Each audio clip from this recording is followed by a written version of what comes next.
y... Bien, perfecto. Muy buenas tardes. Estamos iniciando ya formalmente la clase 2 de 3 de habilidades efectivas de intervención para el tratamiento de adicciones.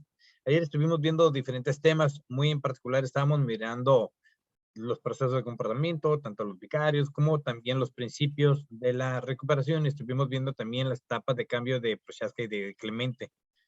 Les aclaro nuevamente hoy estaremos viendo otras habilidades y técnicas efectivas de intervención que tienen que ver con la terapia cognitivo-conductual, con la entrevista motivacional y que tiene que ver también con el manejo de contingencias. Tener habilidades efectivas de intervención es lo que nos va a convertir en buenos consejeros y que nos va a dar las habilidades necesarias para poder hacer intervenciones efectivas. Y la intervención es propiamente el arte de poder entrar y en una situación que se está presentando y poder cambiar el curso, ya sea una situación mental, una emocional, inclusive una espiritual. Por ejemplo, cuando vas con un sacerdote o con un guía espiritual y le comentas sobre tu cuestión espiritual, tu situación espiritual, y él hace una intervención, tiene la posibilidad de cambiar el curso de lo que es tu creencia. Cuando vas con un amigo a pedirle un consejo, el amigo interviene en la duda en la cual tú tienes apertura y te puede orientar para que tú puedas cambiar esa perspectiva. El consejero en adicciones, el psicólogo especialista en adicciones, hace intervenciones en el proceso de comprensión y de percepción y de interpretación que genera el cambio en un tratamiento de adicciones, porque estaremos presentes dentro de lo que es el contexto. El contexto nos permite a nosotros poder ser parte de esa intervención. Entonces, cada uno de ustedes estará desarrollando las habilidades que propiamente se espera que en estos días que no tenemos clase, que son 2 días, que es el miércoles y, que es el miércoles y el jueves, ¿okay? Porque volvemos a retomar el viernes, ¿okay? El 25, que tanto miércoles y jueves tengan ustedes la oportunidad de poder atender por lo menos a 5 pacientes por día y poder estar poniendo en práctica lo que estamos viendo. Si no tenemos la práctica, va a estar muy cañón. Inclusive, Alberto, si tienes la oportunidad de ir a un centro de rehabilitación y que te permitan atender a 5 personas, fregón, llévate los apuntes y en base a eso. Alicia, puedes ir a la clínica del Panamericano, atiende a las pacientes, pero ponle práctica, ¿okay? Porque si no le pones práctica a esto, si no tienes una intervención, pues de nada te va a funcionar. Cookies, igual, está el Pana o está la 20, no hay ningún problema. Bionora, igual, Pana o la 20, tú eliges, ¿ok?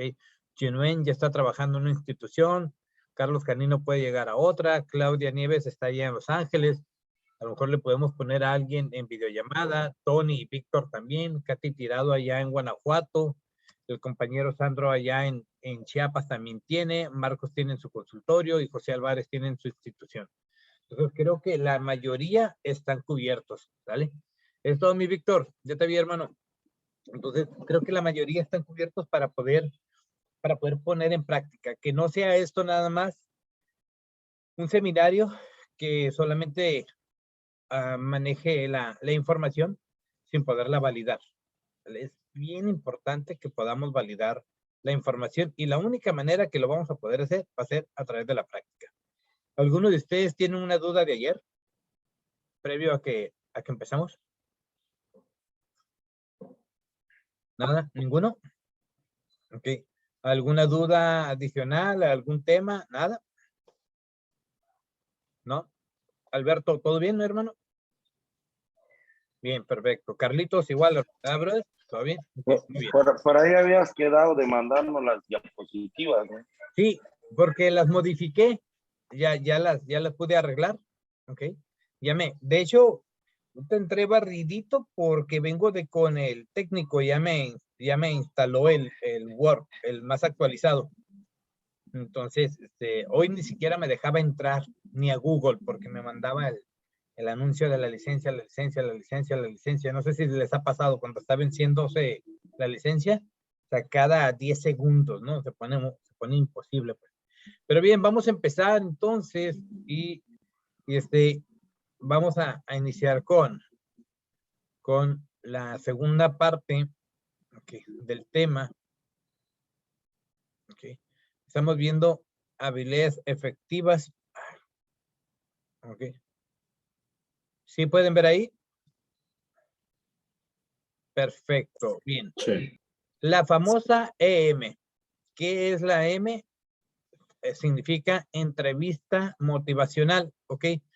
Miller y Rolnick, los psicólogos especialistas en el manejo de psicoterapia, desarrollaron la entrevista motivacional para personas con problemas por el consumo de alcohol, tras investigar los elementos terapéuticos que mejoraban los resultados de la intervención. Posteriormente, generalizaron su aplicación incluyendo a consumidores de otras sustancias, al cambio de hábitos, dieta, uso de preservativos, etc., a enfermedades crónicas, a hipercolesterolemia, a diabetes y el fomento de nuevos estilos de vida. ¿Sí han escuchado hablar de la hipercolesterolemia? ¿No? Los aferrados a no bajar de peso, tómala, ¿no? De que somos bien dragones y que tenemos el colesterol hasta arriba, ¿ok? Y que tiene que ver por el consumo de carbohidratos. ¿Sí sabían ustedes que, es más, me voy a salir tantito de la pantalla? A ver, ¿saben ustedes cuáles son las drogas más potentes del mundo? Las más cañonas, las más fuertes. Que número 1 es el azúcar. ¿Ok? Es la droga que más gente mata en el mundo. Es la que más... Azúcar. El azúcar. Sí, así, estilo Celia Cruz. Azúcar. Bueno, el azúcar. Ok, bien. Ese azúcar, ok, que... El Marcos. No, la cosa es de que el azúcar es la droga que más personas mata en el mundo. ¿Vale? Ok. Diabetes, hipertensión, colesterol, ok, ceguera, ok, daño también en las cuerdas vocales, ok, el azúcar es la responsable.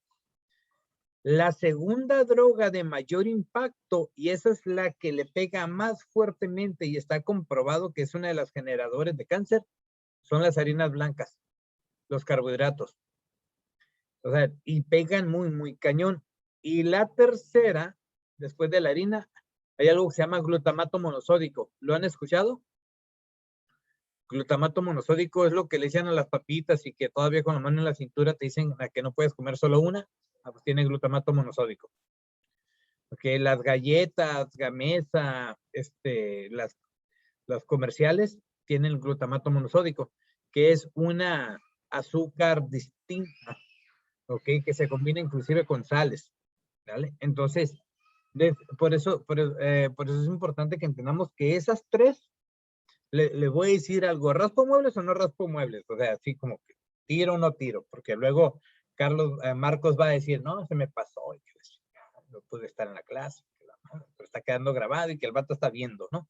La cosa es de que, fíjate que las probabilidades de una recaída en consumo de sustancias, tú dale, la probabilidad de una recaída en consumo de sustancia es cuando tenemos al paciente saturado de carbohidratos. O sea que, ¿y qué es lo que pasa? Que a veces en las clínicas o en los centros, por llenarlos, ¿qué se les da, Alicia? Mucho carbohidrato. Chilaquiles, chilaquiles y chilaquiles, ¿no? Garnachas más garnachas, ¿ok? De tortillas de harina, bien cañón. ¿Sí te ha tocado ver eso, Katy? Que en los centros por lo regular es, o sea, satura lo de sopa también, por ejemplo, de pastas, fideo, espagueti, macarrón, arroz, ¿ok? Arroz blanco, frijoles, ¿ok? Y tenemos bien saturado el cuerpo de carbohidratos. Ok. Las probabilidades de recaer con un cuerpo que está saturado de carbohidratos son altísimas. Porque el paciente ya estando fuera, ya no va a buscar la galleta igual. ¿Estás de acuerdo? Ya no va a buscar la galleta, ya no va a buscar las papitas. Entonces va a generar mucha ansiedad y muchas de las veces la ansiedad la mitiga con el consumo. Pero bien, nos regresamos, que quería decirles, ¿verdad? ¿Qué es lo que significa la hipercolesterolemia? Que es propiamente la saturación de colesterol debido al tipo de alimentación que manejamos, ¿ok? Y entonces también nos dicen Miller y Rolnick de que la entrevista motivacional nos puede servir al fomento de nuevos estilos de vida, ¿ok? En la posibilidad de poderle hacer entender, ver, creer al paciente en algo nuevo, en un sistema de vida que no había contemplado, que no se había dado cuenta que existía, Ana Lilia. Que ayer lo hablábamos, Leonora, mira, ayer decíamos que hay pacientes que aún estando en rehabilitación no van a poder tener una recuperación porque el primer requisito, Marco, para que se pueda recuperar algo es haberlo tenido. Y hay compañeros que lamentablemente llegamos al programa y no teníamos algo que recuperar porque nunca lo tuvimos, Marco. O sea, no tuvimos una estructura funcional, no tuvimos al papá, a la mamá, no tuvimos ese apoyo familiar, no tuvimos una personalidad legítima que hay que recuperar. Pues nada, Marco, hay que crear.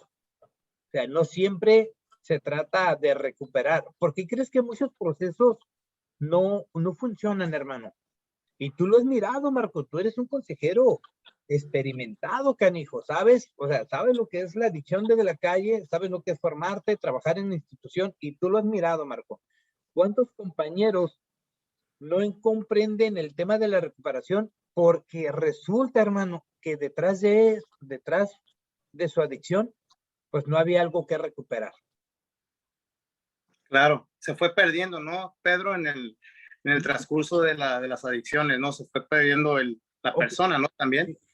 Carnal, o nunca se tuvo. Uh-huh. O nunca se tuvo, Marco. Imagínate, ¿cuántos conoces tú que nunca conocieron a su papá? Claro. ¿Cuántos que les tocó vivir con su abuelita porque su mamá no los podía atender? Entonces, ¿qué hay que recuperar ahí? Ahí no hay que recuperar, ahí hay que crear. La infancia, la adolescencia, Marco, no la tuvo. Entonces, difícilmente vamos a poder recuperar algo que no se tuvo. Por eso es bien importante que entendamos eso. Y creo que ayer, Ana Lilia, tú lo entendiste perfectamente y diste unos ejemplos también. O sea, no podremos nosotros recuperar. Entonces, no se trata solamente de crear la motivación, Ana Lilia, en el tratar de recuperar. Muy en particular también, ¿sabes qué? En la posibilidad de poder crear, ¿ok? Porque a veces, fíjate que no hay algo para recuperar. Hay que diseñarlo desde abajo, ¿ok? Por ejemplo, ¿cuántas cosas en la recuperación de nosotros se hacían muy difíciles de poder lograr, Katy? Tú también eres compañera, Katy, ¿sí? O sea, las partes más difíciles de tu proceso de recuperar, pues son las que tuviste que crear desde cero, porque como no las tenías, pero no sabías que no eran recuperables porque no estaban, sino que tenías que crearla. Entonces, lo hace más complejo. ¿Estás de acuerdo, Katy? Todavía. O sea, debemos de entender de que, a ver, ¿qué sí tienes? ¿Qué tenías? ¿Qué te queda? ¿Qué nunca has tenido? ¿Y qué hay que crear? ¿Ok? Entonces, cuando nosotros hacemos eso, cuando nosotros nos enfocamos en la entrevista motivacional, muy en particular en ese tema, entonces podemos realmente apoyar. Es encontrar un motivo, porque la mayoría de los pacientes, muy en particular ahorita que estamos viviendo nosotros aquí en Baja California, estamos viviendo un efecto que a lo mejor en Guanajuato, en Chiapas, y en Chiapas, Sandro, en Guanajuato, Katy, en Cancún, también Carlos Canino y Alberto Ortuño todavía no llegan. Por ejemplo, nosotros aquí en Tijuana ya estamos atendiendo al nieto del consumidor de cristal. ¿Ok? Allá apenas están con la primera generación, pero yo he atendido al abuelo, al hijo, al nieto. Y el nieto ya está a punto de tener el bisnieto. ¿Vale? ¿Ok? Entonces, ya vamos por una cuarta generación. Que la lógica nos dice que si hubo consumo con el abuelo, con el hijo y con el nieto, ¿qué creen ustedes? ¿Que pueda haber la posibilidad de que haya consumo en el bisnieto? Pues, obviamente. Entonces, ahorita nosotros tenemos, por ejemplo, en la década del 2000 al 2010, tenemos una etapa de adultecentes, de adultos viviendo su segunda adolescencia, mucho mayor a la que existía de 1980 al 2000, en esas 2 décadas. Lo que quiere decir que todos los adolescentes cookie que nacieron del 2000, bueno, todos los infantes que nacieron del 2000 al 2010, con padres adultecentes que los tuvieron del 2000 al 2010, ahorita que ya están en la adolescencia, están siendo criados por adolescentes que no concretaron su etapa de formación. ¿Cuántos adolescentes tenemos ahorita que inclusive son más maduros que sus papás? ¿Sí te ha tocado ver eso, Katy? O sea, adolescentes más maduros que los papás. ¿Okay? Lamentablemente estamos en esa etapa y luego aparte tenemos en la década del 2010 al 2020, tenemos la etapa de deserción escolar más alta en la historia de México. Lo que quiere decir que del 2020 al 2030 vamos a tener un gran número de adolescentes educados por padres que no tuvieron formación académica. Y que un hijo con secundaria va a tener mayor nivel académico que ellos. Entonces, nada más para que nos demos una idea, ¿quién va a tener el dominio? ¿Quién tiene el dominio? ¿Quién domina Cookie? ¿El que tiene el conocimiento o el que no lo tiene? El que lo tiene, ¿estás de acuerdo? Okay. Entonces, ¿qué es lo que se aproxima, Carlos? Bueno, se aproxima propiamente una generación de adolescentes que van a dominar ante la ignorancia de qué, Bionora, de los padres que no concretaron en su etapa de desarrollo y que tampoco pudieron concretar su formación académica. Entonces no tienen los elementos, no tienen la formación. Entonces, sí vamos entendiendo que hay una gran diferencia entre recuperar y tener que crear. Y que quiero que quede bien este énfasis, porque ahorita tenemos esos pacientes que no hay algo para recuperar porque nunca lo tuvieron. Hay que crear. No tuvieron la psicoeducación básica. ¿Cuál es la psicoeducación básica? En casa, cuando el niño va creciendo. A enseñarle a tener seguridad, enseñarle a tener autoestima, autoconfianza, a que aprenda a tomar decisiones, a que aprenda a desarrollar elecciones.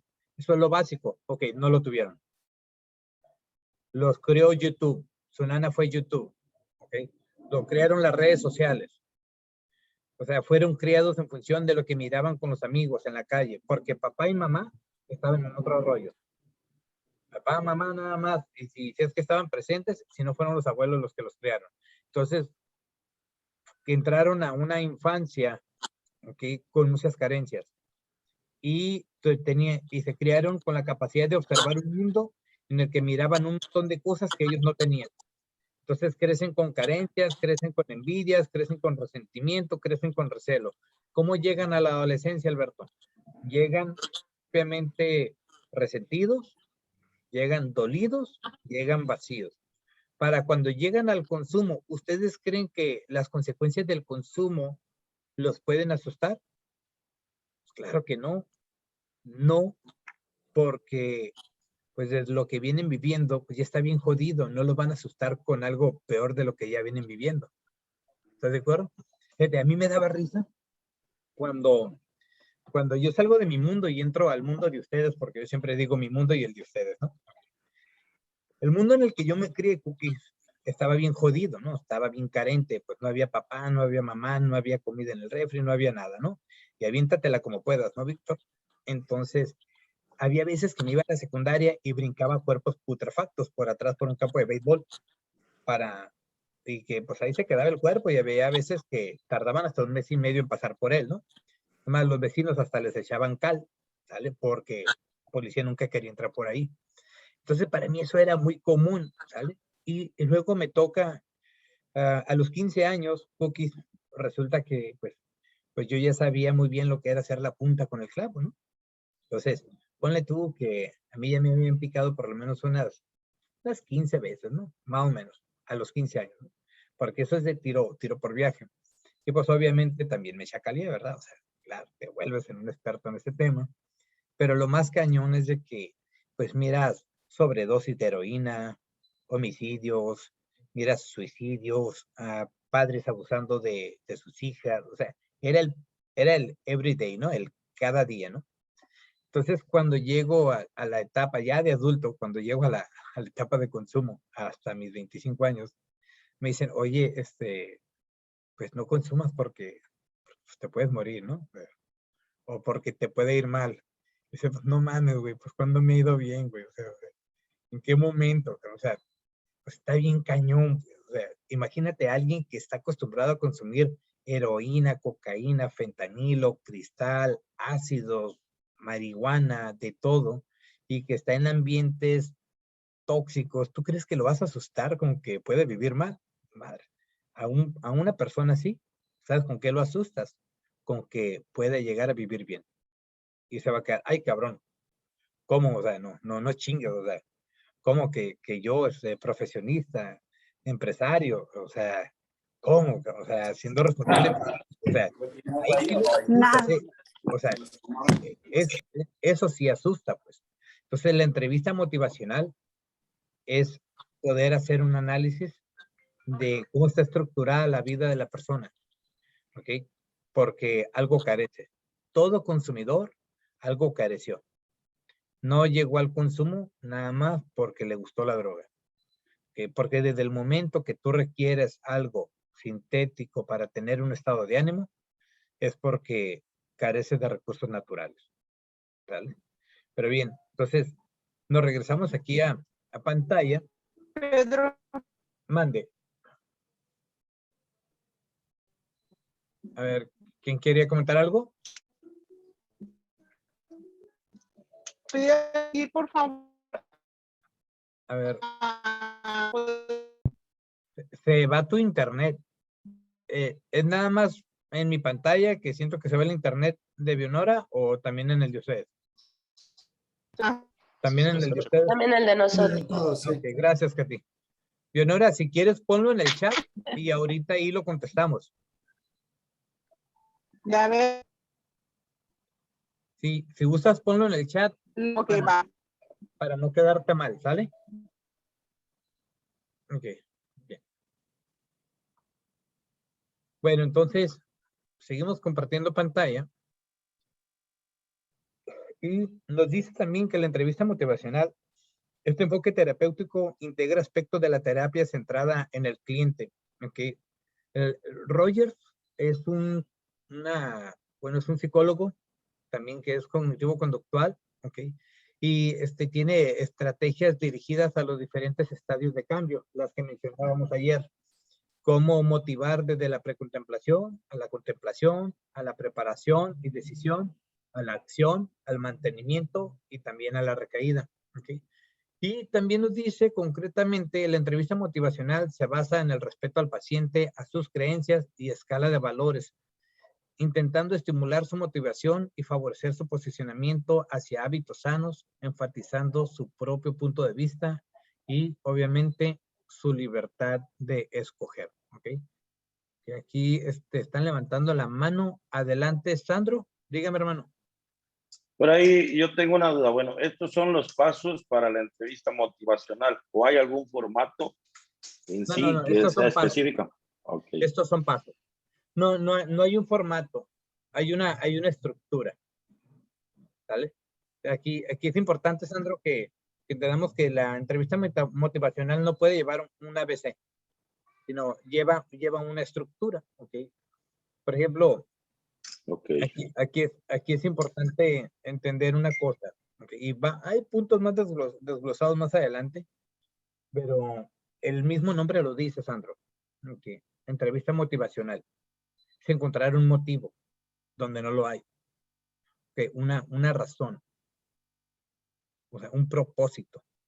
Porque lamentablemente la mayoría de los pacientes que usted atiende y los que atiendo yo, llegan sin un motivo, llegan sin un propósito. O sea, les da igual morir, ¿vale? Entonces, pues, más que nada, estamos desglosando propiamente cuál es el desarrollo de esta teoría y cómo la podemos integrar nosotros desde el campo de acción. Por ejemplo, yo le digo aquí a Sandro, ¿ok?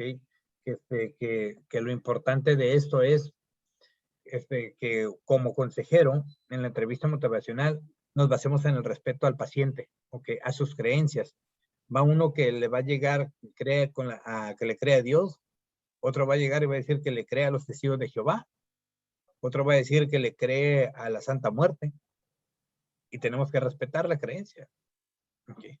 Hay quien va a decir que bueno, que el ambiente donde él viene, el consumo es algo común, es una creencia y la tenemos que respetar. Y luego viene algo de escala de valores, Sandro. Okay. ¿Ha escuchado usted hablar de ese término de escala de valores? Muy someramente. Vea, son dos puntos nada más a analizar, ¿ok? Los valores prioritarios y los no prioritarios, ¿vale? La escala de valores, ¿qué para ti es prioritario? ¿Qué tiene un valor? ¿Qué es prioritario en la vida de Sandro? ¿Vale? ¿Y cuáles son los no prioritarios? Con aquellos de los que puedes desistir. ¿Okay? Entonces, por ejemplo, la psicoanalítica nos ubica muy bien en lo que es el rol del acomodamiento de la escala de valores, porque por lo regular cuando le preguntamos a un paciente, Sandro, oye, ¿qué es lo más importante para ti? Nos dice, bueno, para el que todavía la tiene, dice mi familia, ¿okay? Mis hijos, mi trabajo, mi casa. ¿Okay? Entonces podemos identificar que en el orden que lo está expresando, Sandro, no se incluya a sí mismo ni en primer lugar y se llega a incluir a veces en el cuarto o en el quinto lugar. Quiere decir que en su escala de valores no se tiene un orden prioritario. ¿Y dónde nos damos cuenta de lo que es prioritario? Las tres cosas de mayor valor para ti, esas son tu prioridad. ¿Okay? Las tres prioridades. ¿Okay? Entonces, cuando tú tienes esas tres prioridades bien definidas, tienes una escala de valores, pero hay pacientes que no tienen escala de valores. Lo no prioritario lo hacen prioritario. Y lo prioritario lo hacen no prioritario, Tony. ¿Sí te ha tocado ver eso, por ejemplo, Tony? O sea, que lo que realmente importa lo dejan al último. Y lo que es para el último lo ponen primero. Quiere decir que no hay una escala de valores. ¿Quieres comentar algo, Tony? No, sí, que sí, que de repente sí pero muchas veces como que ellos mismos no alcanzan, ¿verdad? A ver eso. Yo apenas estoy tratando de practicar, no es que ya esté muy metida en todo esto. Eso me está ayudando mucho porque yo lo agarro en inglés, pero en español lo estoy entendiendo mejor. Gracias. Ah, pues muy bien, perfecto. No, y si no, aquí tenemos a Marco, que es buenísimo para el inglés. ¿Vale? Le pedimos un tema, ¿no? Mira, empiezas. Ok, y luego, una vez que respetamos sus creencias y que identificamos la escala de valores, ok, también buscamos estimular su motivación. Ok, estimular la motivación, Sandro, es ayudarle a pensar en cosas que no había pensado, que ni siquiera se le habían ocurrido. ¿Les ha tocado que alguien en su vida de repente menciona algo que ustedes no lo habían pensado y puede ser que esa idea se haya convertido ahora en una prioridad y definió propiamente el rumbo de tu vida? A lo mejor una simple charla, un comentario pudo haber cambiado tu vida. ¿Por qué? Porque te motivó, te ayudó a pensar en algo que no habías pensado. ¿Quién de ustedes conoce el método de la mayéutica de Sócrates? ¿Lo han escuchado? La mayéutica, nada más uno. No, yo no lo he escuchado. Ok, mi Víctor, checa Víctor, la mayéutica, okay, se le decía mayéutica en el tiempo de Sócrates a las parteras, porque las parteras apoyaban y ayudaban a dar vida. Okay. Entonces Sócrates habla de la mayéutica, okay, como la posibilidad de dar vida, pero a un pensamiento, a una idea que se puede convertir o en la solución a un problema que se está viviendo o en el motivo a una vida que no la tenía. Es decir, la partera no es la que está embarazada, la que está embarazada es la otra. La partera va a observar la posición del bebé y va a tratar de acomodarlo de manera que salga y va a guiar y orientar a la mamá para que en base a sus propios esfuerzos puedan hacer el bebé. ¿Okay? Una vez que el bebé nace, ayudó a dar vida, ayudó a alguien a nacer, ¿vale? Nace una vida. Okay. El proceso socrático o el método socrático o la mayéutica es que tú observas el estadio de pensamiento de la persona, Sandro, ¿ok? Pero no le da la respuesta, lo haces que piense al vato. Y no le das opciones, Marcos, lo haces que él analice sus opciones. Y una vez que las analiza, tratará de identificar, Katy, cómo es que las puede llevar a cabo. Y una vez que las lleva a cabo y que se convierten en parte de la estructura de su vida y que las puede verbalizar, ¿okay? Entonces estamos hablando que estás utilizando un método socrático, es la mayéutica. Así al igual que la partera ayuda a dar vida, tú ayudas a dar vida, pero a un pensamiento que no existía. Pero estaba en la posibilidad porque estaba en los elementos de la mente, pero no existía porque no se había verbalizado. ¿Sí les ha tocado este tema que alguien lo haya hecho en tu vida, a lo mejor contigo, Cookies, okay, que te pregunta y te pregunta y te pregunta y te pregunta, pero no te da respuesta? Hay mucho consejero, Alberto, que cree que hablar bonito, ser un buen pinche filósofo, así que se escucha bien rebombante, bien fregón, lo hace un buen terapeuta. De hecho, el terapeuta más efectivo es el que menos habla y que no retroalimenta su punto de vista, sino retroalimenta en base a lo que observó. Tu punto de vista es como tú ves la vida. Lo que tú observas es lo que identificaste de signos y de síntomas, y en base a eso das una retroalimentación. Y hay terapeutas, Alberto, que dan su punto de vista de lo que ellos consideran que son la vida, pero resulta que no es la vida del paciente. Entonces, eso en todo caso es lo menos necesario porque se hace una retroalimentación en función de la percepción individual. Y cuando somos consejeros, cuando somos terapeutas, cuando somos psicólogos, cuando somos maestros, no podemos dar puntos de vista personales. Tenemos que dar una observación en base a lo que observamos. Y lamentablemente, bueno, tú lo sabes, Erendira, ¿cuánto psicólogo a lo mejor por la pereza también le hacen preguntas al paciente y le dan las respuestas? O sea, ¿por qué? Porque pues a lo mejor traen prisa y se convierte no en terapia, sino en un diálogo. Sin embargo, perdón, profesor, sin embargo, ahí cuando te dan la respuesta, como bien comentó anteriormente, no lo hace reflexionar, no lo hace pensar. Dos, está dando su propio punto de vista. Y ahí es lo más delicado que puede hacer un psicólogo, dar tu propio punto de vista, ya que no es tu vida, no son tus acciones y es tu forma de ver la vida, de juzgarla, de criticarla y de vivirla, no es la del otro. Por ende, jamás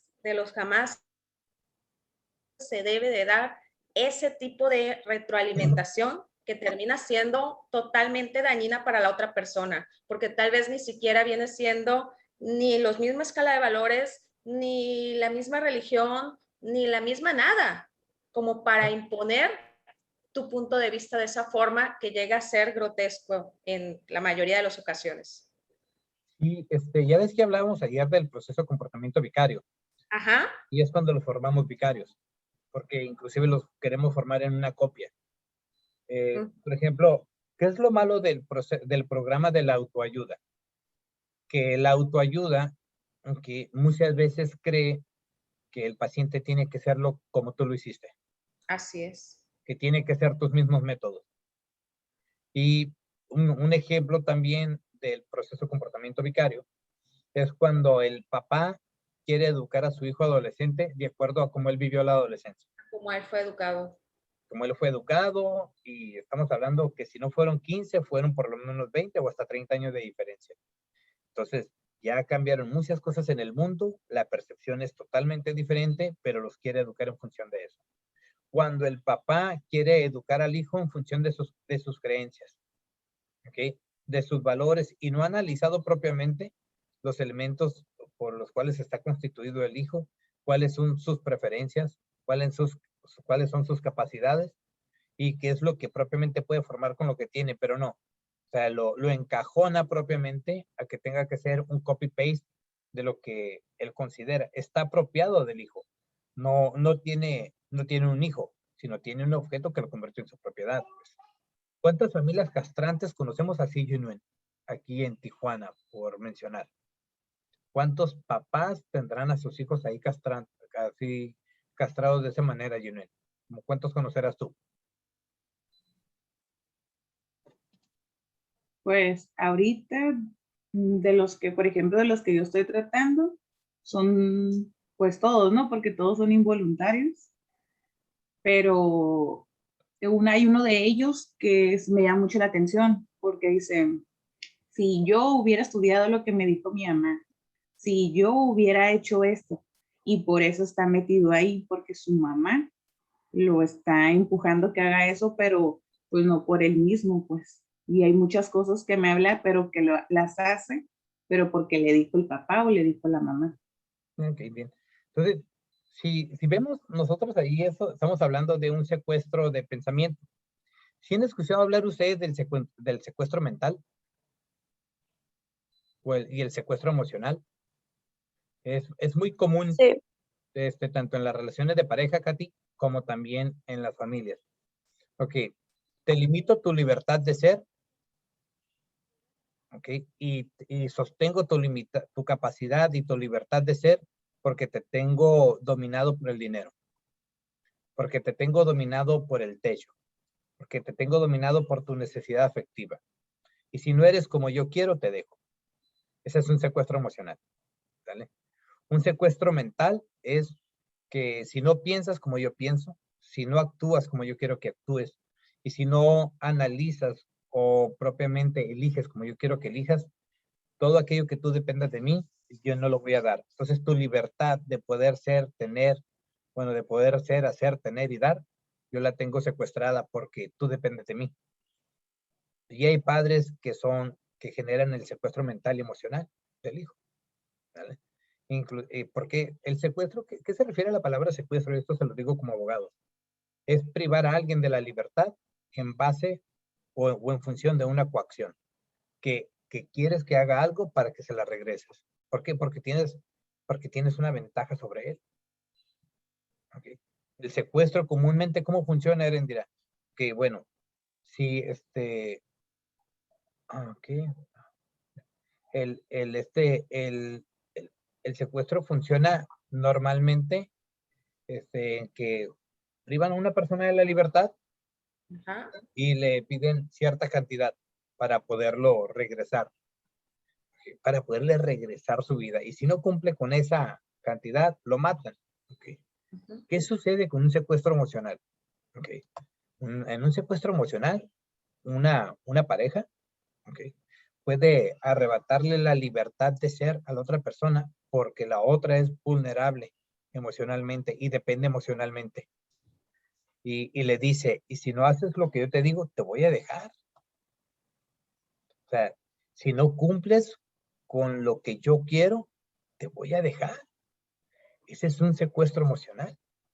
Okay. Entonces, los padres simple y sencillamente llegamos a ser muy perversos cuando se dice, si no estudias lo que te estoy diciendo porque es lo que te conviene, porque es donde vas a ganar y es la empresa que te voy a heredar, entonces no te voy a pagar los estudios. No, ahí te va otra más perversa. Es que si no estudias no te voy a apoyar en nada. También. O sea, desde ahí, ok. Y si no tiene el motivo, o sea, imagínate, para que tengas como papá que amenazar con quitar el apoyo del estudio al hijo, lejos de tener la capacidad de poder charlar con el hijo, poder saber qué está sucediendo con él y motivarlo a que encuentre el valor al estudio sin tener que llegar a la amenaza. O Pues eso también se llama extorsión.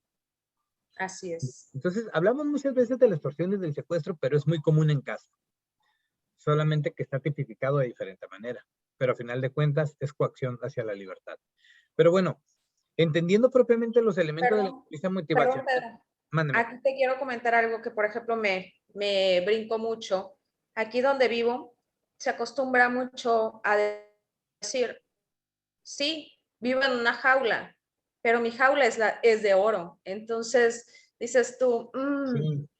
al fin de cuentas, sigue siendo jaula, ¿no? Pero es Sí. un comentario tan común que lo repiten de una manera que te hace ver como que, oye, sí, está más padre la jaula de oro que la normal, ¿no?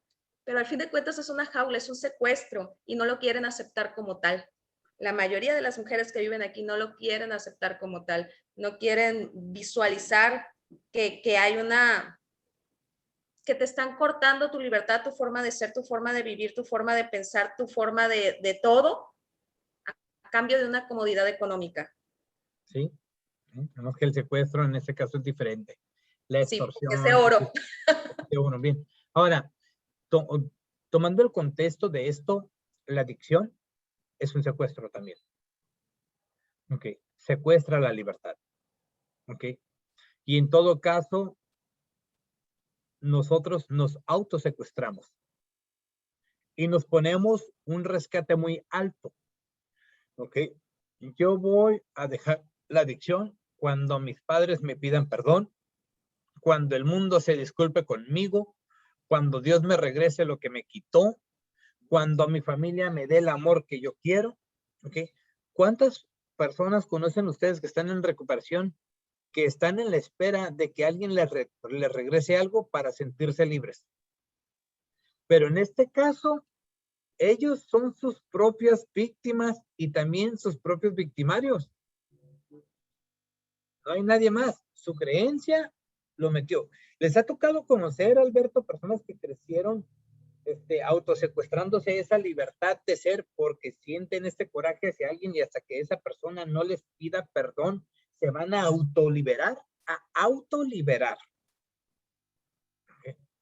Cuando a mí me tocó hacer el protocolo de Estambul, ¿okay? Que es una certificación propiamente también que habla de lo que es la tortura y también sobre los secuestros, y muy propiamente en la maestría de psicoanalítica, no hombre, ahí me asusté. Resulta que habemos más autosecuestrados, ¿ok?, que secuestrados. El autosecuestrado es el que se autosecuestra la libertad o la capacidad sexual en base a un abuso sexual que no ha podido superar. El autosecuestrado emocional es el que vive resentido con alguien y en base a lo que ese alguien le hizo, no se da la oportunidad de poder vivir libremente. Imagínense cuántos autosecuestrados emocionales hay. Y que viven bien resentidotes. Okay.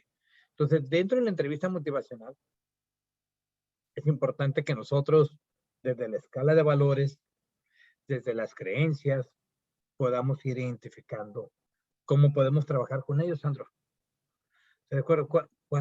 Lamentablemente, ¿cuántas personas tenemos así internadas? Un montón, Cookies. ¿Cuántas llegan a la escritura por ese tema? Simplemente, Alberto, ¿cuántas personas en las escrituras te ha tocado que en realidad están autosecuestrados y negocian con una catarsis para poder llegar a mediar con una reconciliación y a lo mejor liberarse un poco? Y a veces una catarsis no es suficiente y van por la segunda, la tercera, la cuarta, porque es como si se estuvieran dando pequeños abonos. Pero el autosecuestro es más común de lo que creemos. ¿Sí lo vas entendiendo, Ana Lilia, ese tema? ¿Sí? Ok. Víctor Sepúlveda, ¿sí lo entiende, brother? No, Así no, es, Pedro, sí. ya Estoy está. entendiendo. Gracias. Muchas gracias. Más que nada, dándole seguimiento. Gracias. Okay, bien. Gracias, hermano. Entonces, bien, nos regresamos a la pantalla, ok. Entonces, concretamente y dándole nuevamente lectura, la entrevista motivacional se basa en el respeto al paciente, a sus creencias, la escala de valores, intentando estimular su motivación y favorecer su posicionamiento hacia hábitos sanos, enfatizando su propio punto de vista y su libertad de escoger. Ya me salgo y me regreso rápido. ¿Sabían ustedes que hay muchos que no saben que tienen libertad de escoger? Hay muchas personas en este mundo, adictas y no adictas, que no saben que tienen libertad de escoger. Todavía hay muchos que siguen creyendo que es la vida que les tocó, como si fuera una cuestión de azar. Y en ningún momento, Carlos, se dan la posibilidad de poderse rescatar a sí mismos. Okay. Entonces, pues bueno, okay, nos regresamos aquí. Ok. El principio fundamental de la entrevista motivacional es que todo proceso de cambio supone costes y que es preciso que la persona esté motivada para afrontar esos costes. O sea, costos. En la terapia le decimos costes. Esos costes iniciales para alcanzar metas finales. Quiere decir que esté dispuesto a pagar algo. No puede recibir algo por nada, Junuen. O sea, el paciente que quiere estar bien y quieres vivir una vida placentera sin estar dispuesto a dar algo, difícilmente lo va a tener. ¿Estás de acuerdo? O sea, tiene que estar dispuesto a tener que afrontar los costes para las metas finales, para lo que quiere para su vida. O sea, como si quisieras titularte sin estudiar la carrera. Como si quisieras tener una casa sin pagarla. Como si quisieras tener un carro al año y no trabajas. Pues no se puede. Tienes que estar dispuesto a pagar el precio. ¿Okay? Y a veces se cree que no se puede, pero no, sí se puede. ¿Okay? Bien, no es posible motivar a nadie a sacrificarse si no ve muy claro su posible beneficio. Vamos haciendo ahí una pequeña pausa, Junuen.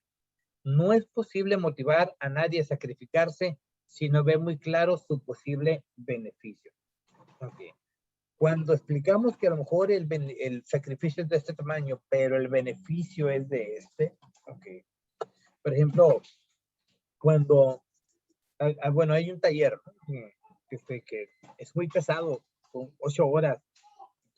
Y muchos me dicen, chin, pero es que 8 horas es mucho tiempo y todo. Bueno, pues sí, pero ese se llama terapia breve. Es un taller que tengo años dando, que ese se lo doy a puro psicólogo, ¿vale? Y está centrado en la terapia breve. Son 8 horas, pero este en particular tiene que ser un solo día. ¿Okay? Y solamente hay espacios de receso cada 2 horas, de unos 20, 25 minutos. ¿Okay? Y luego muchos dicen, no, es que estar 8 horas ahí, pues sí. Pero lo que sí te puedo decir es que si tu consulta valía $40, ya puede valer 80. Porque hoy tienes una metodología diferente para darle el valor a las sesiones. Enseño cómo hacer la entrevista, cómo hacer el diagnóstico, cómo establecer la estrategia, cómo dividirlo en sesiones, cómo establecerlo en base a resultados, cómo integrarlo en base a cambios, cómo hacer la agenda y también la bitácora propiamente de los cambios esperados en la psicoterapia. Y también cómo propiamente están los logros establecidos que se pretenden alcanzar. Entonces, el paciente ya ve una especie de posibilidad adicional en su tratamiento cuando eres un psicólogo formado así, pero hay muchos que dicen, no, es que no quiero. Y luego hay quien te dice, es que no quiero pagarlo porque es como que cuesta $300. Okay. Y luego les dices, pues sí, pero en una semana de terapia recuperas tu inversión. Y luego dice, no, pues es que vale muy caro. Y se siguen trabajando de la misma manera 2, 3, 4 años. ¿Y qué les salió caro? No haber pagado $300 o perder $300 cada semana. ¿Okay? Porque a veces no estamos dispuestos a pagar el costo. ¿Okay? Y a veces creemos que hay cosas que salen caras. No, lo que sale caro es no hacerlo. ¿Vale? Entonces, no es posible motivar a nadie a sacrificarse si no ve muy claro su posible beneficio. Tampoco se empieza un cambio si no se tiene claro qué se podrá con él, siendo muy subjetiva la percepción de la magnitud de esta área, que es lo que se va propiamente a alcanzar. El conocimiento de la dinámica intrínseca, ¿okay?, a los procesos de cambio propuesta por Prochaska y Di Clemente permite conocer qué elementos son más frágiles en cada punto del proceso y qué tipo de estrategias son más útiles para incrementar la motivación en cada una de las etapas. Algo con lo que me topo yo que es muy seguido es que a veces el psicólogo no sabe cómo generar una solución de conflictos o inclusive el consejero, y que no sabe cómo resolver la confusión inclusive de un posible egreso de paciente cuando el paciente todavía no está preparado. Que nada más dice, pues se lo va a llevar o que se lo lleve. Okay. Y que bueno, es que ya le dije, ya hablé. No. Y bueno, en este grupo no hay quien trabaja conmigo directamente, pero bueno, si lo hay, me dirá. Pero lo que sí es de que siempre le digo que a mí no me digas qué le dijiste, no me digas qué le explicaste. Dime cómo interveniste y en dónde exactamente interveniste. Porque todos los psicólogos que trabajan conmigo son interventores. Aprendieron a intervenir en la duda y aclararla, a atender en el remordimiento y también poder dialogar con el remordimiento y poder aclarar las ideas redundantes que generan el remordimiento, a intervenir en el miedo y generar valor, a intervenir en la nostalgia y aterrizar en la realidad. Eso es lo que hace un interventor. ¿Okay? No dialogar. Es que yo le dije, yo le platiqué y le platiqué mi vida. Ah, no, pues agarraste a la familia de tribuna. No. Es saber intervenir. ¿Estás de acuerdo, Marco? Es intervenir en lo que la familia no está viendo, Marco. En lo que la familia no está viendo, hermano. ¿Cuántas veces te ha tocado eso, Marquito, a ti? Pues ya con el tiempo vamos desarrollando esas habilidades, ¿no, Pedro? De poder no tomar todo muy a lo personal y enseñarnos pues todas esas habilidades para poder expresarlo de esa manera y no, como dices tú, no saber cómo intervenir y no dialogar de otra manera, ¿no? Ajá. Muy bien. Ok. Mira, aquí hay dos principios, ok, que nos ayudan a que, básicos, que se entran en este tipo de planteamiento de la entrevista motivacional. Aquí están los dos, aquí mismo dice, evitar la confrontación con el paciente, ok, y situar, quiere situar, bueno, o situar al paciente, ok,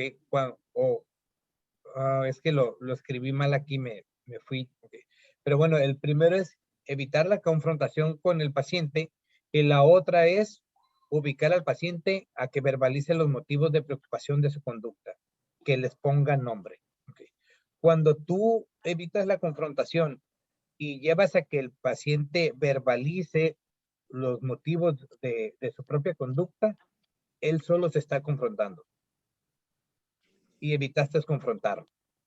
Pero a veces nosotros caemos en un grave error.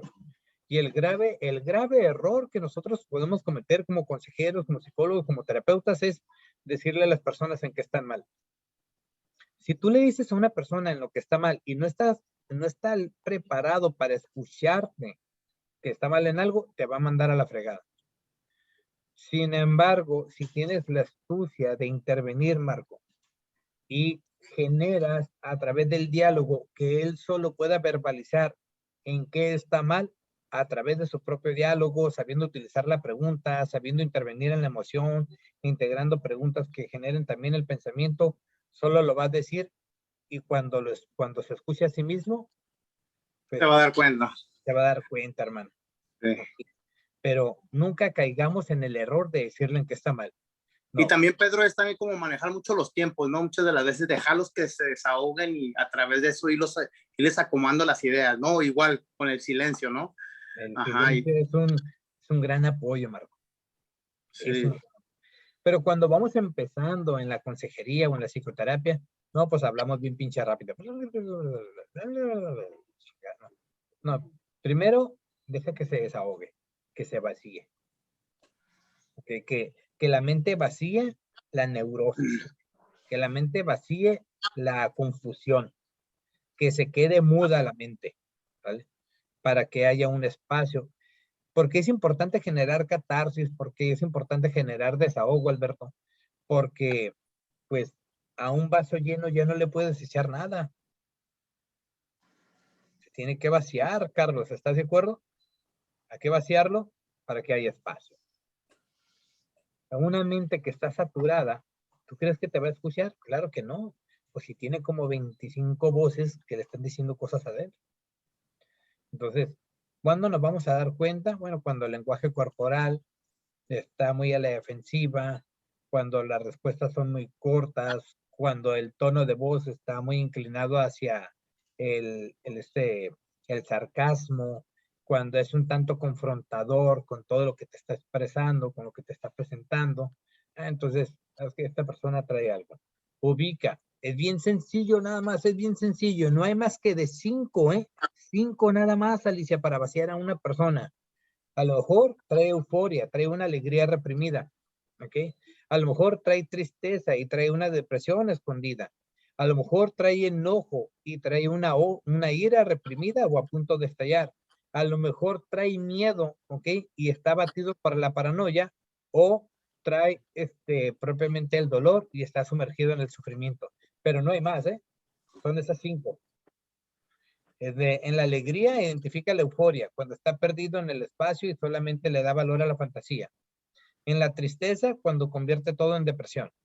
En el enojo, cuando convierte todo en ira. En el miedo, cuando lo transforma en paranoia. Y en el dolor, cuando lo convierte en sufrimiento. Son 5 puntos, Katy, nada más. Nada más, al momento que tú estás trabajando con un paciente.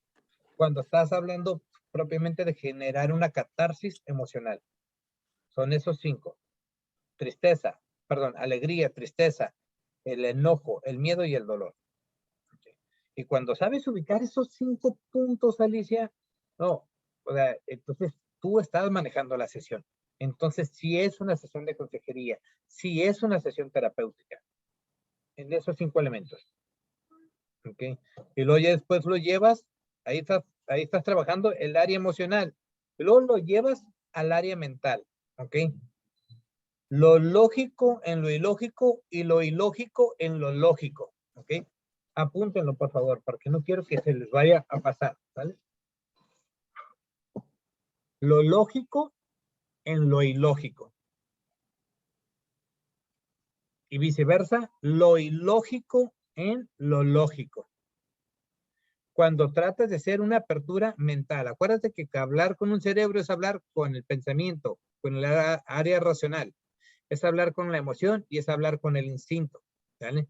Son 3 canales como un cerebro te puede escuchar. ¿Ok?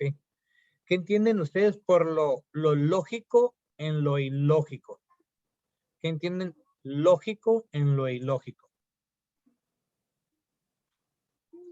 ¿Qué sería para ustedes un ejemplo lógico en lo ilógico? Ok, ahí les va un ejemplo. ¿Les ha tocado pacientes que han llegado acá a ti en contra de su voluntad? ¿A la institución? No, casi nada. ¿Y qué te dicen? Me tienes secuestrado, ¿no? Me tienes secuestrado, estoy en contra de mi voluntad, ¿no? ¿Sale? Ok. Entonces vamos a ver lo lógico en lo ilógico. Ok. Vamos a integrar lógica en lo ilógico. Ok. ¿A ti, Marcos, te internaron en contra de tu voluntad? Yes. ¿Sí? Ok. Sí. Entonces, ¿me permites que encontremos lo lógico en lo ilógico? Estabas enojado, me imagino, ¿verdad? Confundido y enojado. Eso. Bien. Entonces, ahora, la pregunta del $1,000,000. Del 1 al 10, ¿cómo estabas físicamente? Pues muy mal. Del 1 al 10. 10. No, bueno, del 1 al 10, cuando lo más es así, lo más dañado.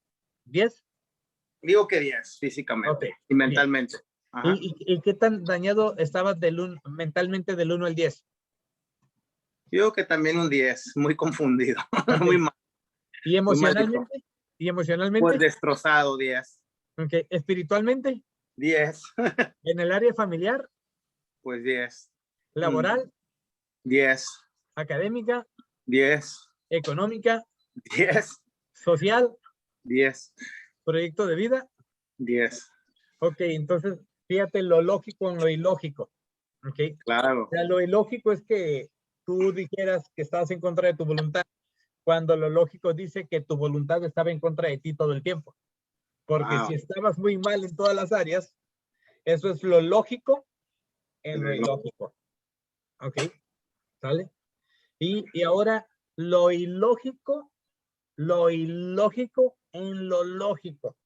Lo ilógico en lo lógico. O sea, lo que no es lógico, lo que no es por añadidura, lo que no es consecuente, ¿ok? Lo que no es trascendente en lo que sí lo es.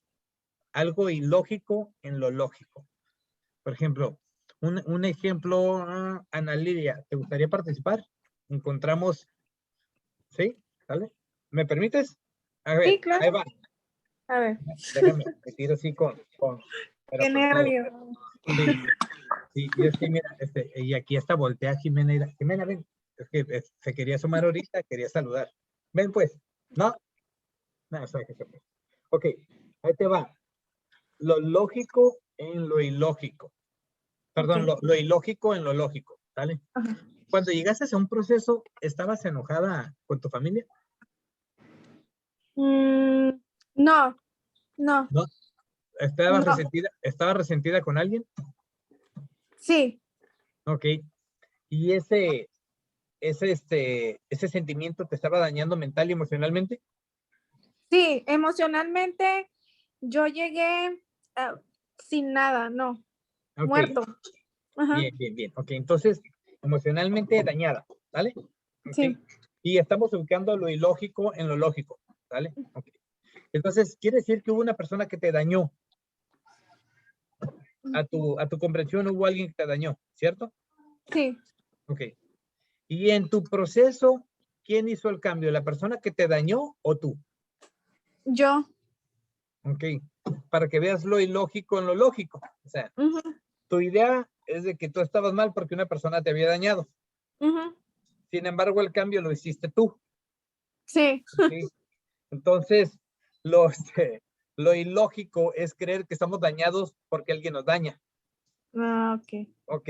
Y lo lógico es que estaremos dañados solamente si lo permitimos y las únicas personas que nos podemos reparar a nosotros mismos, Somos nosotros. somos nosotros mismos, ¿no? Ok, a ver, no me cuelguen, permítanme. Bueno, ¿qué tal, licenciado? ¿Cómo estás? ¿Qué dices? Sí, estoy en una clase, pero me están haciendo favor de...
B. 5. B.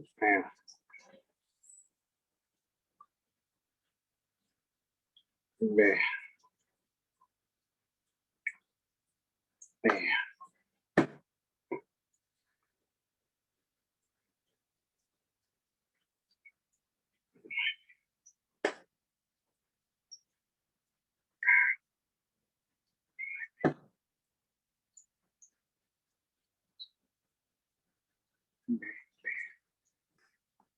Está bien, está bien. Listo, ya estamos de Se regreso. vale un ratito de locura Ya. con todo y todo. La noticia es buena.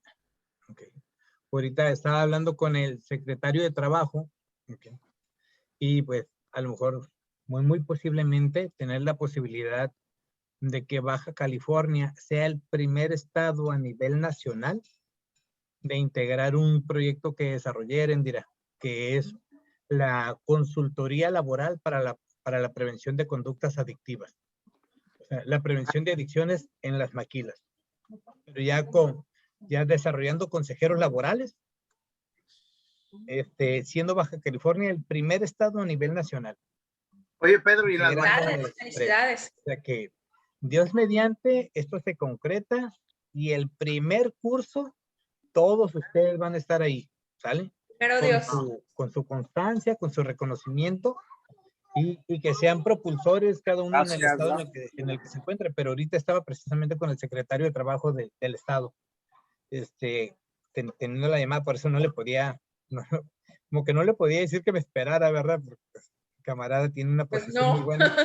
Pero eso, primeramente Dios, imagínense, el primer estado a nivel no nacional, a nivel mundial, primer estado a nivel mundial que tendría dentro del sector laboral la prevención de adicciones.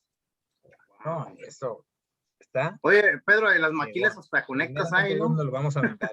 Felicidades, Pedro, Primeramente, felicidades. Dios nos lo vamos a aventar. Felicidades, profesor. Eso está muy fregón. Ya me puse bien y de buenas, ¿vale? Pedro, una pregunta. Pedro. Con lo de la luz, pero es que esta Jimena se siente romántica, luego la apaga y la prende, por eso ven. Pedro, una pregunta. Entonces, regresando al tema, lo lógico en lo ilógico, y lo ilógico en lo lógico. ¿Ok? Ese tema es bien importante que lo entendamos porque, ¿saben ustedes qué es el pensamiento consolidado? El pensamiento consolidado, Marco, es cuando una persona está bien seguro de algo. Está convencido, tiene un pensamiento consolidado. Es más, por ejemplo, estás planeando una salida, ¿no? Y dices, tengo ganas de ir, no sé, a Ensenada. Ok, pero pues, mientras son nada más las ganas, pero a lo mejor dice, bueno, o sea, me voy a levantar a las 6 de la mañana, preparo la familia, reviso el carro, las llantas, esto, lo otro, todo, gasolina, cuánto dinero voy a gastar, a dónde vamos a ir. Lo armas todo el viaje y luego dices, vámonos. Ese es un pensamiento consolidado, ¿vale? Ok. El pensamiento adicto consolidado es el que ya tiene bien estructurado por qué es adicto y por qué se quiere morir usando. ¿Y quién es el culpable? Uh-huh.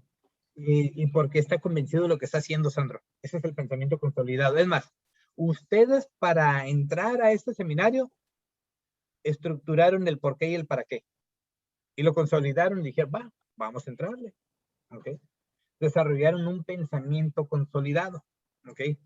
Y inclusive para las decisiones que ustedes han tomado en su vida, que las de mayor impacto, consolidaron un pensamiento.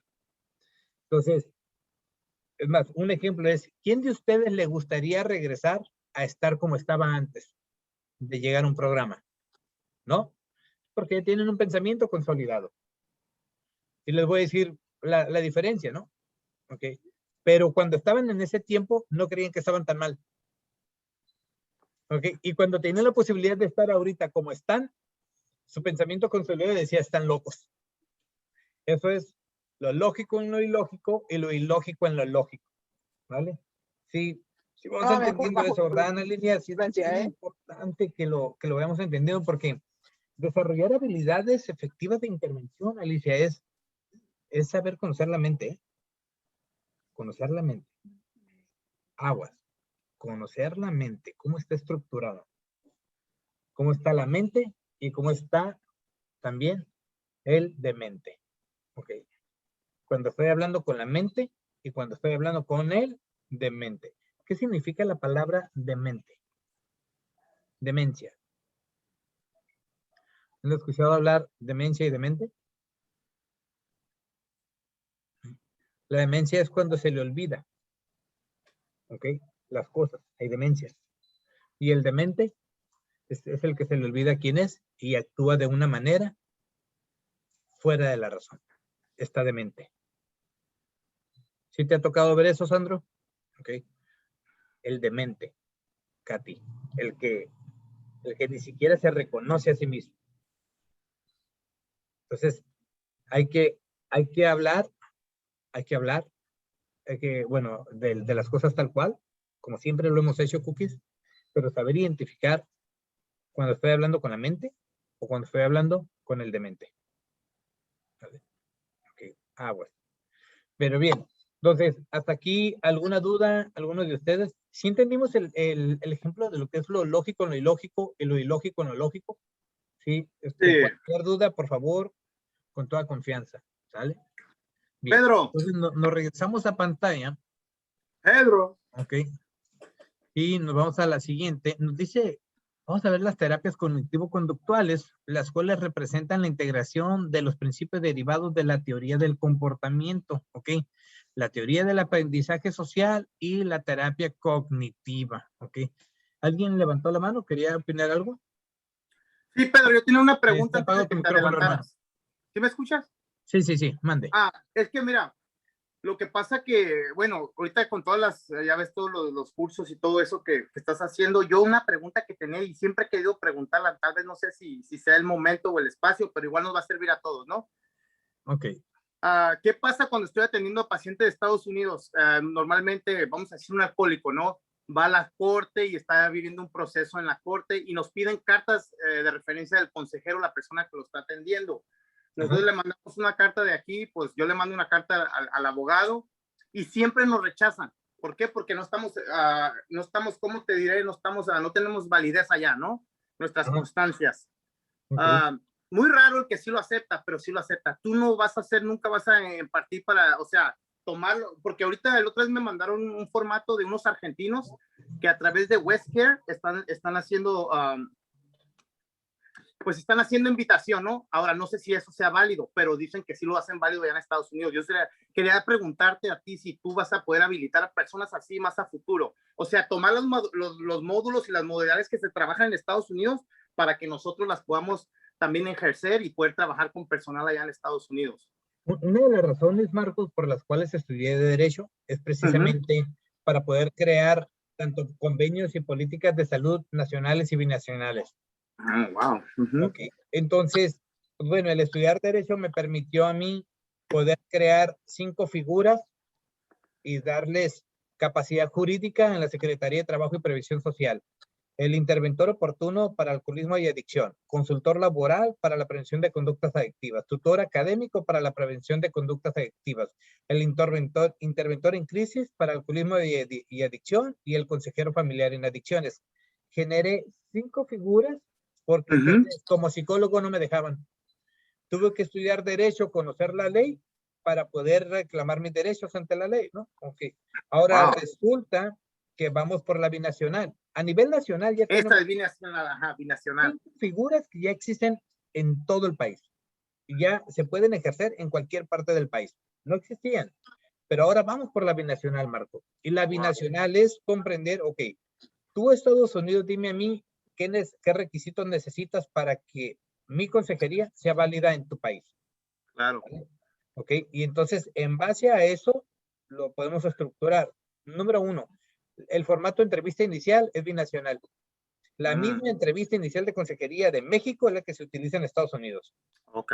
Número 2, la prueba de tabaquismo, ok, desde la prueba de la CIS, ok, para el nivel de severidad de adicción, es la misma en México y en Estados Unidos.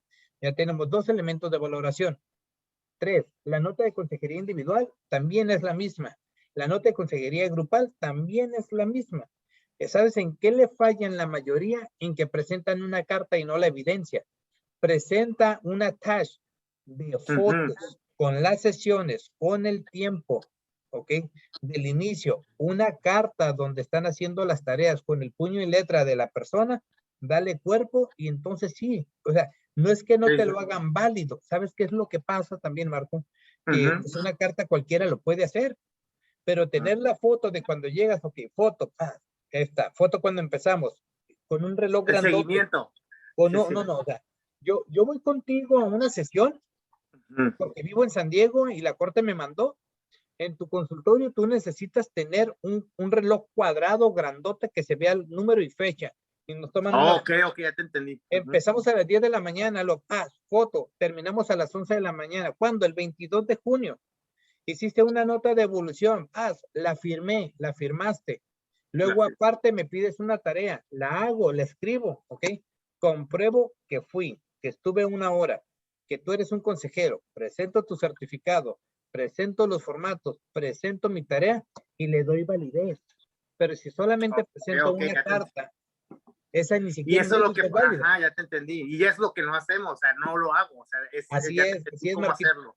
Que tú sabes que tenemos la amistad, tenemos la confianza, me puedes hablar. Y ya en lo personal, canijo, pues yo ya te puedo decir cómo lo puedes hacer. ¿Vale? Ok. Bueno, ya casi te agarré la idea. Gracias, Pedro. Pero le da forma, lo digitalizas todo y lo pones en un PDF y mandas el correo con todo el PDF para que nomás le den así, y ya, ahí está todo. ¿Vale? Ok, sí, ya te entendí. Vale. Claro, gracias, que de todos modos lo vamos a hacer binacional. Sí. Pero te digo la verdad, o sea, yo no quiero Estados Unidos, yo quiero Canadá y Estados Unidos. Wow. Sí, vámonos por los 3, primero Dios, ¿sale? Y sí lo vamos a lograr, porque no es algo de nosotros, es de Dios, ¿sale? Si el de arriba lo quiere, pues nosotros nomás seguimos órdenes, carnal, ¿sale? Claro. Gracias, Pedro. Claro, hermano. Entonces, ok.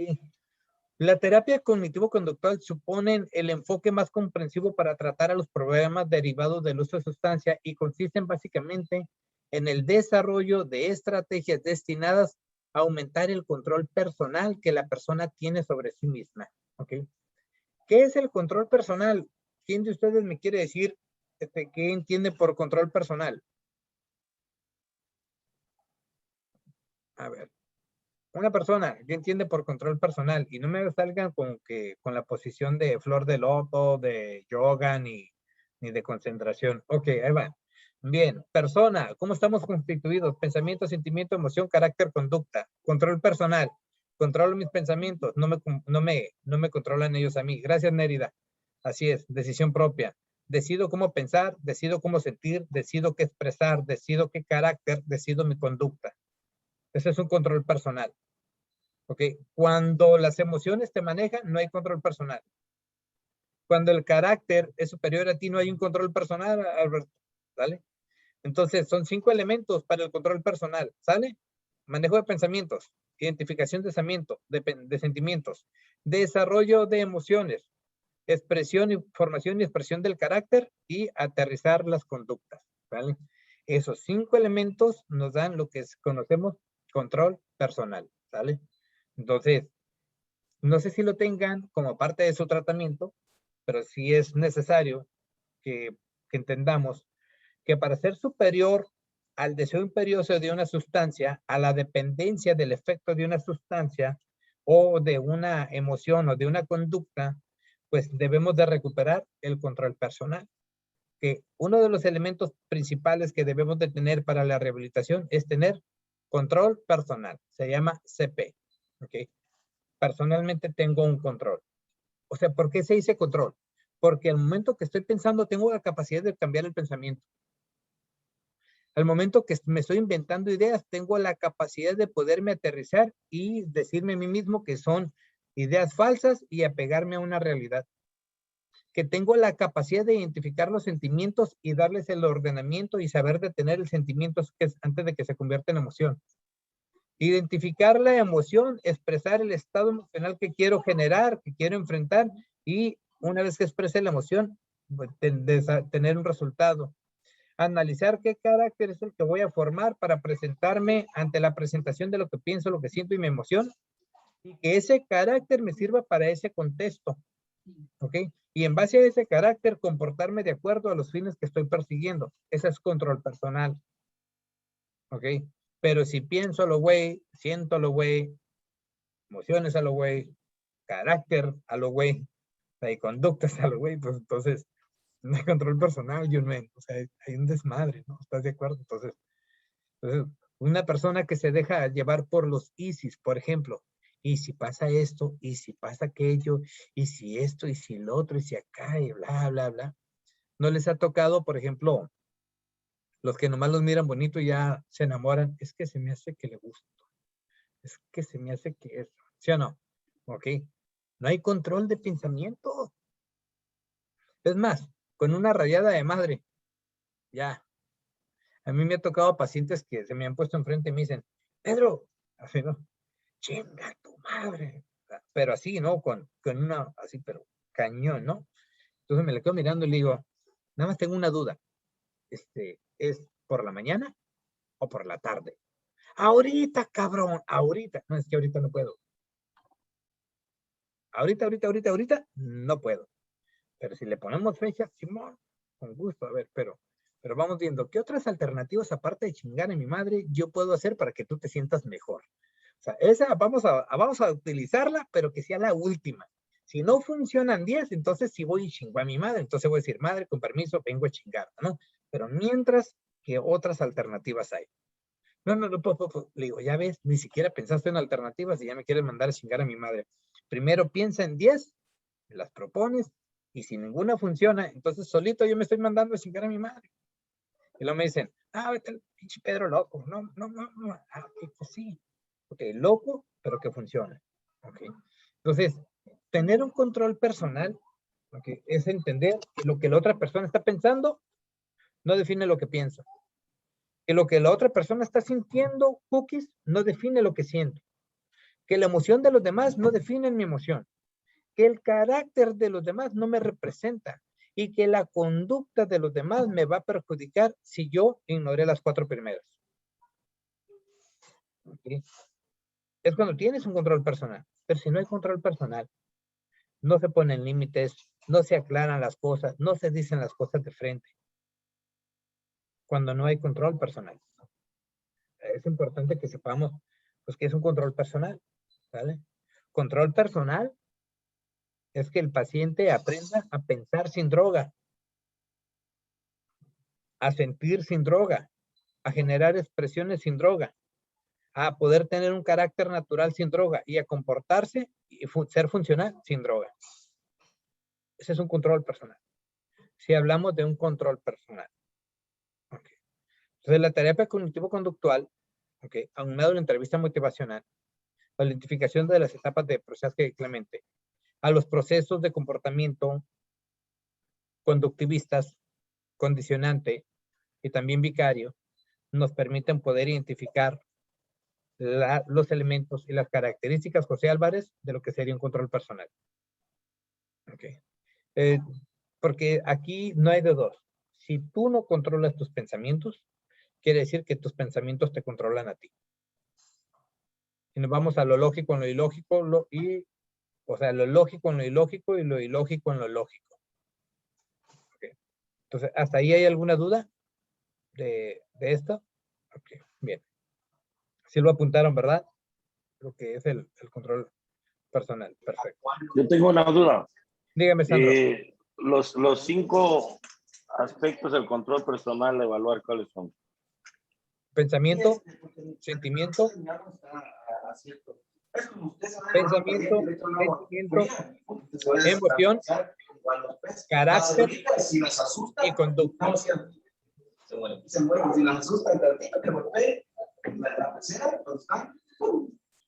Pensamiento, sentimiento, emoción, carácter y conducta. ¿Sale, Sandro? Fíjese, Sandro. Pensamiento es igual a sentimiento. Sentimiento es igual a emoción. El pensamiento y el sentimiento forman la emoción. La emoción define el carácter. ¿Ok? Y el carácter, la conducta. Y la conducta, Sandro, el destino. Entonces, hoy somos la suma de esas 5. ¿Vale? Somos la suma de esos 5.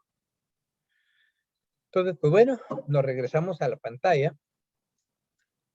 Ok, bien. La filosofía de la intervención, estamos en un seminario de intervención, está basada en la consideración de que el paciente, en la consideración del paciente como un científico, en el sentido de que se le anima a recurrir al método científico para contrastar empíricamente sus ideas o creencias. Quiere decir, validar. ¿Qué hace la ciencia? Valida lo que es real y lo que no es real, ¿ok? Entre las características generales de las terapias cognitivo-conductual se incluyen estas 4. 1. Centrarnos en el abordaje de los problemas actuales, ¿ok? En el momento, lo que está sucediendo. 2. Establecer metas irrealistas y consensuadas con el paciente, si está de acuerdo y si tiene la capacidad y si está comprometido. 3. Buscar resultados rápidos para los problemas más urgentes. A medida que los problemas más urgentes los resolvemos, los otros problemas no se convierten en urgentes y los podremos atender. 4. Utilizar técnicas empíricamente contrastadas para incrementar la capacidad de los pacientes para manejar sus propios problemas. ¿Ok? Control personal, detección de pensamiento, análisis de pensamiento, ¿ok? Comunicarse, expresar, catarsis, todos los elementos que conforman, ¿vale? Son múltiples las ventajas de los enfoques basados en las teorías del comportamiento, ¿ok? Uno de los enfoques es la flexibilidad, ¿ok? Para adaptarnos a las necesidades de los pacientes, ¿ok? Tanto desde la necesidad auditiva, visual, kinestésica, desde la necesidad de escucha, ¿ok? Desde la necesidad de atención y si de acuerdo a las características del paciente yo tengo la capacidad de poderlo atender. Siguiente, la facilidad con la que son aceptados por pacientes debido a su alto nivel de implicación en la selección de objetivos y en la planificación de tratamiento, ¿ok? Una de las teorías del comportamiento nos dice es que la mayoría de los pacientes, ¿ok?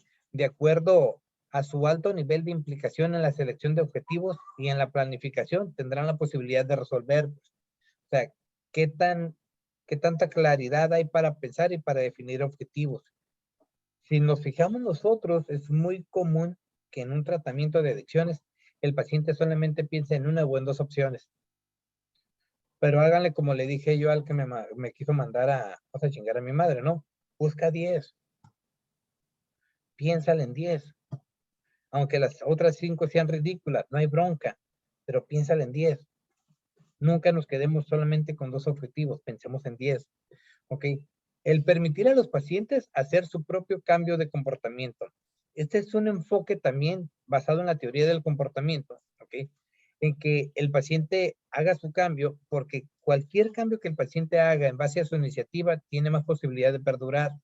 Todo aquel que es impuesto muy posiblemente solamente servirá para simular, pero no se sostendrá. Que el siguiente, ¿ok? Su conexión con la teoría psicológica establecida. Que realmente se conecte y que no solamente te siga el rollo, ¿sale? O sea, que realmente esté conectado, que esté comprometido, que le vea el sentido, que vea la lógica, que vea el beneficio, ¿okay? Que realmente esté propiamente enganchado, comprometido y de todo, Carlitos, ¿vale? Siguiente, su derivación del conocimiento científico y aplicación a la práctica, en la clínica. Quiere decir que del conocimiento establecido o derivado propiamente de lo hablado, ahora lo pueda llevar a la acción. Yo por eso, siempre que les desarrollo una teoría, okay, hago una práctica aquí con ustedes. Porque si no puedes comprobarlo en la acción, entonces no existe. Seamos realistas como tratantes de la salud mental. ¿Okay? Propongamos acciones que sean meramente cumplibles, que se puedan cumplir. Siguiente, su estructuración, lo que permite la evaluación de los resultados. Estructurado como cognitiva, emocional, ¿okay? Espiritual, familiar, laboral, social, académico, económico. O sea, que haya una estructura que le permite la evaluación de los resultados, que haya una temporalidad, tiempo, espacio, persona, o sea, que haya una estructura. Una persona que lamentablemente tiene un daño, o que carece de una estructura cognitiva porque tiene algún trastorno orgánico, pues no se va a poder concretar propiamente ni evaluar resultados. Y siguiente, que su evidencia, bueno, su efectividad esté basada en la evidencia científica. Quiere decir que esté propiamente basado en una estrategia comprobada.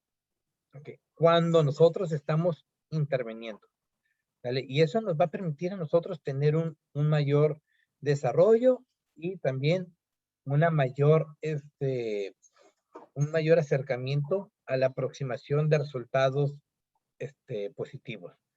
Ahora, entre las técnicas cognitivo-conductuales aplicadas a los problemas asociados del abuso de sustancias se incluyen los siguientes. Entrenar en habilidades de afrontamiento. Enseñar al paciente a afrontar su realidad, a que vea su realidad, que conozca su realidad, a prevenir recaída, y no me refiero de consumo, sino a la recaída de pensamiento, de sentimiento, de emoción, de la recaída conductual. La de consumo es el último. Entrenamiento en el manejo del estrés, porque el estrés es algo inevitable. Lo que sí puede ser evitable es la impotencia o la frustración ante la misma, pero cuando se tiene autocontrol, el estrés no es superior a la capacidad del ser humano. Pero si no hay control personal, si no hay conocimiento personal, pues cualquier situación de estrés va a superar al individuo. Y no es que sea una persona que se estrese fácilmente, sino que no tiene elementos cognitivos que le permitan cómo enfrentar ese estrés. Siguiente, entrenamiento en la relajación. Entrenar al paciente en la capacidad de relajarse a sí mismo para poder pensar con claridad. Siguiente entrenamiento, el entrenamiento en habilidades sociales, ser hábil socialmente. Habilidad social es saber identificar la presión social y saber tener resistencia a la presión social y tener bien identificado cuál es su posición social sin buscar un sentido de reconocimiento falso, sin buscar un sentido, Carlos Canino, de aceptación falso y propiamente identificar cuál es su posición en la sociedad. Ese es entrenamiento en habilidades sociales. Comunicarse y relacionarse a nivel social.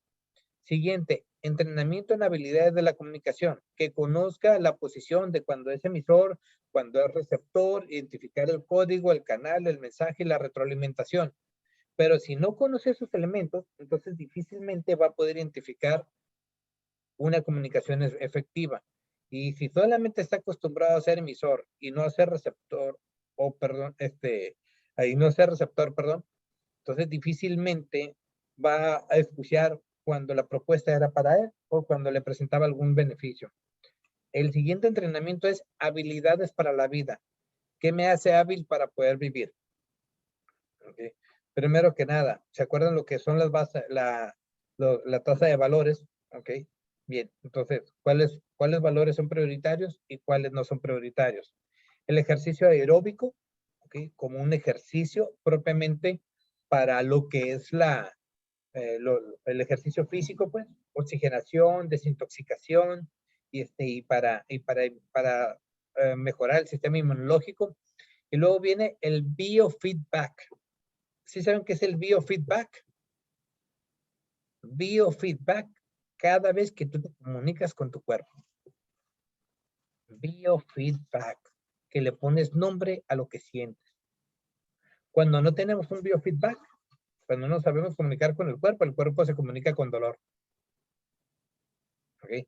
Pero cuando no tenemos un biofeedback, entonces muy posiblemente nos la vamos a llevar con achaques todo el tiempo y no vamos a saber qué está sucediendo. Y luego la siguiente es el entrenamiento en asertividad. Entrenarnos propiamente, entrenar al paciente en ser asertivo. Que lo que me vas a decir, no me lo digas en 5 minutos, dímelo en 5 palabras. Nada más. 5, no más. Okay. De hecho, todo aquello que se diga en más de 5 palabras es redundante. Si somos lo suficientemente asertivos, con 5 palabras, podemos decir casi lo que queramos. Con 5. Con 5. ¿Okay? Bien. La siguiente es el entrenamiento en el manejo de la ira. Okay. Para que la ira no lo maneje a sí mismo. si estamos entendiendo ahí si lo vamos entendiendo, Junmen, ¿sí lo comprendes? Sí.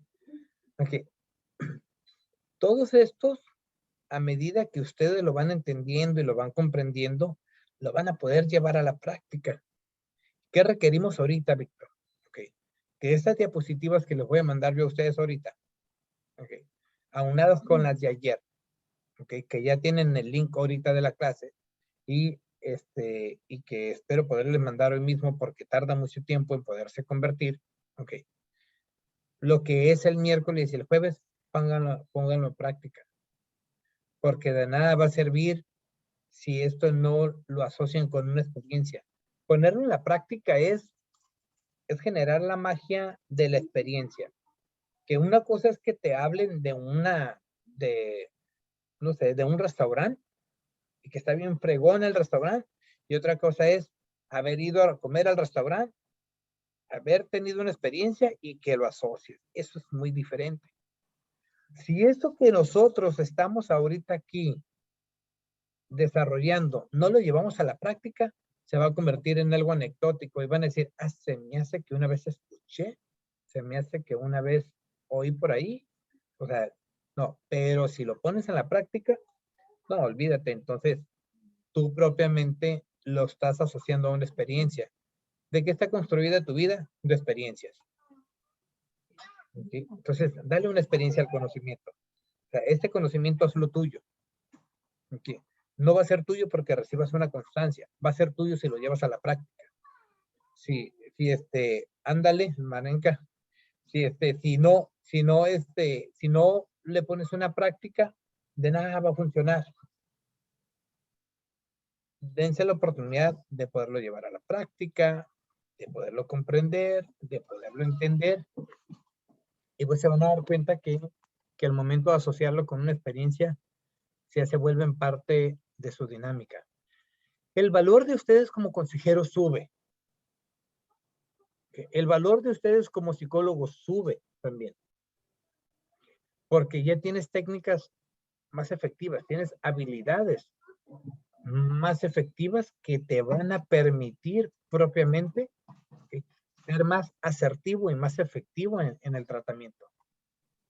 Hagámoslo de esa manera. ¿Okay? Seamos más objetivos, seamos más asertivos y tenemos que estarnos actualizando constantemente. Constantemente. ¿Por qué? Porque la enfermedad de la adicción va evolucionando.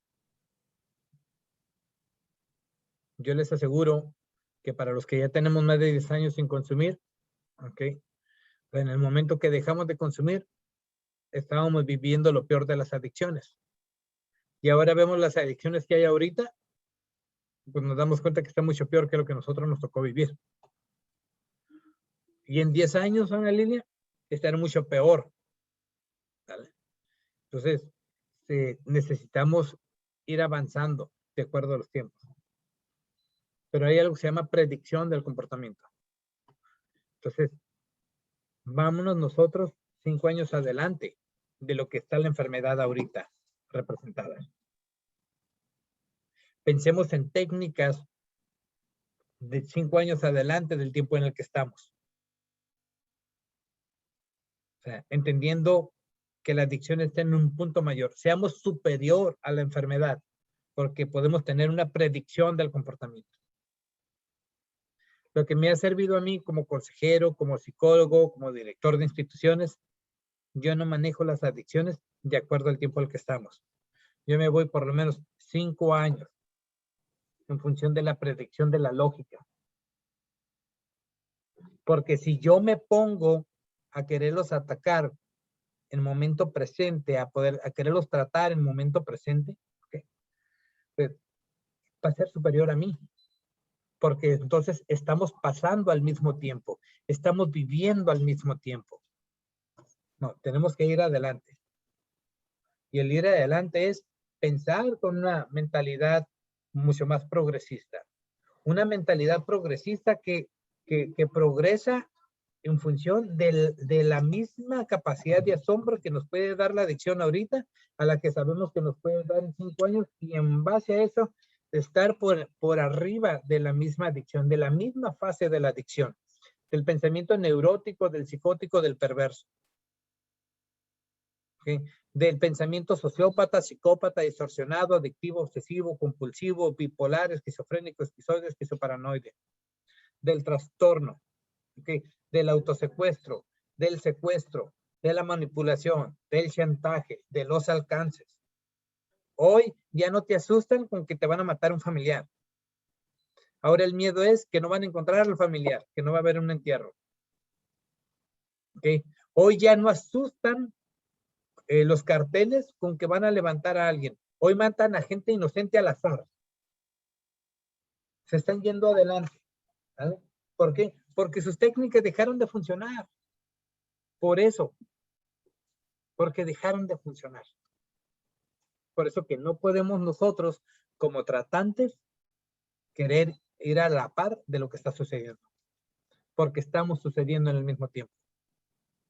Cuando educas a un hijo, ¿lo educas para el momento o para lo que viene en su vida? Ah, ok, Víctor. Es igual en la adicción. No lo trates para lo que está viviendo ahorita, sino para lo que viene en su vida. ¿Ok? Y ahí somos expertos. ¿Por qué? Porque ya lo vivimos. Y también lo hemos vivido de cierta manera. Inclusive, ¿por qué? Porque en su momento todo lo que nosotros vivimos en la adicción, en algún momento pensamos que jamás lo íbamos a vivir. ¿Okay?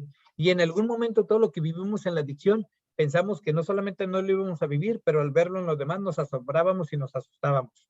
Pero llegó el momento en que fuimos los estelares de ese susto y de ese miedo y de esa conducta. ¿Ok? Entonces, hoy sabemos que hoy por hoy el no predecir y no adelantarme a lo que puede pasar, permite que pase. ¿Ok? Hace que suceda. Y al hacer que suceda, Ana Lilia, ok, hace que suceda. ¿Por qué? Por la omisión. Omití la lógica. La omití. No la dejé ser, Leonora. Bien madreadotes. Ok. Entonces, vayamos un paso adelante, Genuine. ¿Está de acuerdo, Cookies? Vámonos un paso adelante. Y no uno, vámonos una pinche cuadra adelante. Ok. No hay bronca. ¿Cuál es el problema? Y dile, allá te espero en la esquina. ¿Cuál es el problema? Entonces, pues bueno, me da mucho gusto saludarlos. Nos vemos el viernes, primeramente Dios, a las 6 de la tarde. Por favor, pónganlo en práctica, porque lo primero, Sandro, va a ser ¿qué usaste? ¿Qué usaste? ¿Qué usaste? ¿Qué pusiste en la práctica? ¿Qué aprendiste? Esto es lo primero, ¿sale? Nos estamos viendo el viernes, primeramente Dios, les mando un abrazo y pues muchas gracias por estar aquí. Estamos viendo. Gracias, Pedro. Buenas noches, que descansen a todos. Nos vemos, Carlitos. Saludos allá acá. Buenas noches. Gracias. Buenas Anaheim. noches. Gracias. Mazatlán, José Álvarez, Chiapas, Sandro, Buenas noches. Buenas noches. Cali, Tijuana. Buenas noches, maestro. Sale, hermano, que esté bien, mi Edgar. Esté muy bien. Nos vemos. Hasta luego.